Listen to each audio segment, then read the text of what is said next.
کوئی 3 مہینے گزر چکے تھے تو میں اپنے پاؤں مبارک دبا رہا تھا اور اس میں زیادہ بیٹھنے کی وجہ سے مسلسل سوجن آ چکی تھی. تو فرماتے کہ میں نے کہا، خطیب الاسلام کہتے ہیں کہ میں نے کہا حضور آپ تو ماشاءاللہ بہت اچھے مدرس ہیں، آپ بیٹھ جائیں حدیث کے درس کے لیے تو 1000 علماء آ جائیں. تو ظاہری بات ہے کہ آپ اگر درس کرتے اور ویسی بھی شریعت میں آپ کو رخصت ہے، آپ اگر میدان میں تو آپ گنہگار نہیں ہے، آپ کو رخصت ہے.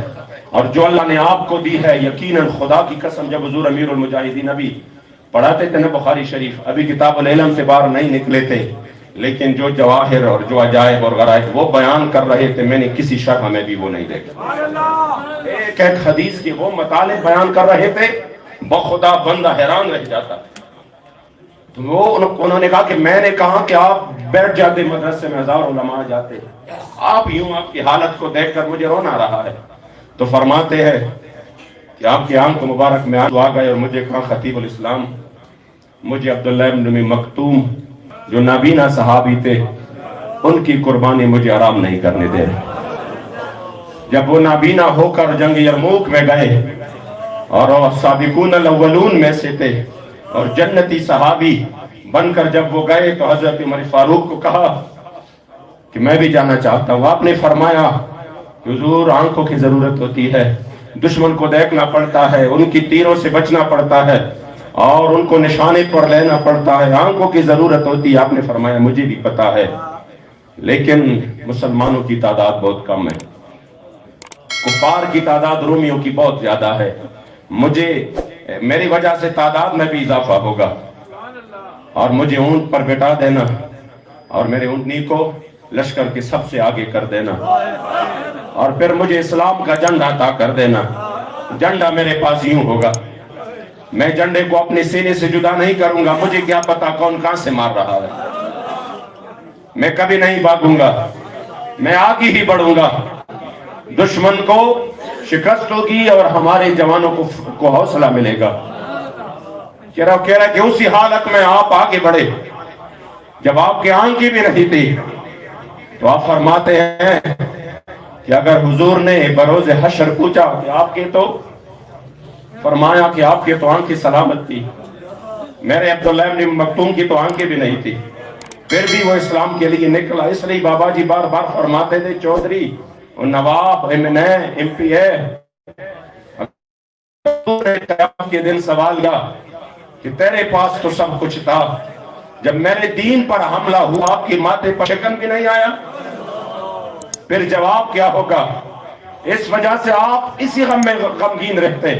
حضرت صاحبزادہ صاحب فرماتے ہیں میں نے آخر میں بھی کہا کہ حضور چلیے نا، میں چپکے سے ویزا کرا کے مدینہ شریف چلتے ہیں، حضور کے سامنے اپنا حال دل بیان کرے. کلک شریدہ خوابگاہ نبی پہ رو رو کے کہہ رہا تھا کہ مصر و ہندوستان کی مسلم بنائے ملت مٹا رہے، اور غضب ہے یہ مرشدان خود ہے، خدا تیری قوم کو بچائے، بگاڑ کر تیری مسلموں کی عزت یا اپنی عزت بنا رہے. فرماتے ہیں کہ میں نے کہا کہ آ جاؤ حضور کے سامنے کچھ آپ اپنے فریاد کریں. تو فرماتے ہیں کہ مجھے کہا کہ میں کس منہ سے حضور کے سامنے جاؤں. فرانس نے اتنی بڑی گستاخی کی، بخدا جب بھی میں سوچتا ہوں تو یہی سوچ میرا آخر میں کہ بابا جی تو بڑے صحت مند تھے، یعنی ایک تو وہ حادثہ تھا، اس کے علاوہ تو آپ کوئی بیماری بالکل آپ کو تھی نہیں، صحت مند تھے. لیکن یقین کرے جو سانحہ ہوا ہے وہ آپ نے بھی بار بار سنا ہوگا. کیا فرماتے ہیں کہ میں بار بار، ایک مرتبہ وہ آپ جو بڑے وجد میں آ گئے تھے، پھر بعد میں فرما رہے تھے، میں نے کہا آج میرا کوئی نس ٹوٹ جائے، کوئی رگ کوئی ٹوٹ جائے، مجھے موت آ جائے، کم از کم حضور کے گستاخے بنے میں وہ دن نہ دیکھوں. میں کس منہ سے حضور کے سامنے جاؤں؟ یہاں پر تو سعد بن ربیع نے یہاں تک فرمایا وَمِنْكُمْ عَيْنٌ تَطْرِفُ، صحابہ کو کہہ دینا اگر ایک بھی زندہ رہا، ایک کے اس آنکھ میں بھی اگر حرکت تھی، زندہ رہا اور حضور کو اذیت پہنچی تو پھر قیامت کے دن اللہ کسی کا کوئی عذر قبول نہیں کرے گا. اس ایک بندے سے بھی رب العزال سوال کرے گا کہ تو زندہ تھا تو حضور کو تکلیف کیوں پہنچی, تو بھی قربان ہو جاتا, تو زندہ کیوں بچا. تو آپ فرماتے ہیں کہ جب 1.5 ارب سے زیادہ مسلمان موجود ہو اور میرے کریم آقا کی گستاخی, اور وہ بھی ایک بندہ نہیں پورا اسٹیٹ اس کے پیچھے کھڑے ہو جائے, اور ہمارے ان بے حس اور بے ضمیروں کو یہ بھی گوارا نہ ہو کہ وہ ان کی سفیر کو نکال لے, ان کے ساتھ کم از کم اپنی دشمنی کا اظہار کرے, کیسے ہمارے دوست ہو سکتے ہیں. یقین کرے آپ کو صرف یہ فکر کہ اس کی وجہ سے آپ کے دل کو صدمہ پہنچا, مگر آج ہم یہ عزم کریں گے ان کی روح کے ساتھ انشاءاللہ. من سب نبیاً من سب نبیاً من سب نبیاً واللہ رسول کی ایک سزا, رسول کی ایک ہی سزا, رسول کی ایک ہی سزا. واللہ اس جان کی تو کوئی قیمت ہی نہیں ہے. ویسے ہاں وہ جان قیمتی ہو جاتی ہے جب حضور پر قربان ہو جاتا ہے. قیامت تک تذکرہ بھی اسی کا ہوگا. یہ بابا جی اکثر فرماتے تھے کہ میں نے جو سیرت کی کتابیں پڑھی ہے, میں نے جو اولیاء کے اور میں نے جو اپنے اماموں کے جو میں نے پڑھی ہے کتابیں, خدا کی قسم اس بندے کا نام, ورنہ وہ فرماتے تھے کہ اعلیٰ حضرت کے دور میں تو اور بھی بڑے علماء تھے, اعلیٰ حضرت کے دور میں اور بھی جید علماء تھے اہل سنت کے, مگر نام اعلیٰ حضرت کا کیوں چمکتا دمکتا ہر طرف؟ اس وجہ سے اعلیٰ حضرت نے حضور کی دشمنوں کو جواب دیا. وہ کھل کر ان کے سامنے آئے اور انہوں نے حضور کی عزت و ناموس کا دفاع کیا. فرماتے ہیں قیامت کے دن نام اسی کا چمکتا دمکتا رہے گا جنہوں نے حضور کے دین کا دفاع کیا. آج اگر خیبر پختونخوا کا بچہ بھی بابا جی کو جانتے ہیں, جب بھی آپ تقریر کرتے تھے اکثر پنجابی میں, ایک مرتبہ میں نے بڑی فریاد کی, اور یہ فریاد میں نے ابھی بھی اپنے قائد سے کی. میں نے کہا بابا جی بھی پنجابی میں تقریر کرتے تھے, آپ بھی پنجابی میں کرتے ہیں, سارے ادھر تانے مجھے پڑتے ہیں. وہ کہتا ہے کہ دیکھو تم اتنا بھی نہیں کر سکتے کہ ان کو کہہ دو اردو میں تقریر کرے, کم از کم ہم بھی سمجھے. تو میں نے کہا وہ بابا جی والا جو پنجابی تھا نا, وہ بھی الحمدللہ ان کو پٹھانوں کو سمجھ آتا تھا یا نہیں, لیکن ایک ایک جملے کے ساتھ جھوم جاتے تھے. انہیں پتا تھا بابا جی بات کرتے ہیں تو کیا کرتے ہیں, دل سے کرتے ہیں. انہیں مانا انہیں جانا نہ رکھا غیر سے کام. اس وجہ سے ہم آج یہ عہد کرتے ہیں, میں اختتام کی طرف آ رہا ہوں, آج ہم یہ عہد کرتے ہیں کہ جس مشن کو بابا جی ہمیں الحمدللہ جس مشن پر لے آئے اور جس نظریے پر لے آئے, انشاءاللہ ہم نے اپنی زندگی کی آخری سانس تک اس پر رہنا ہے.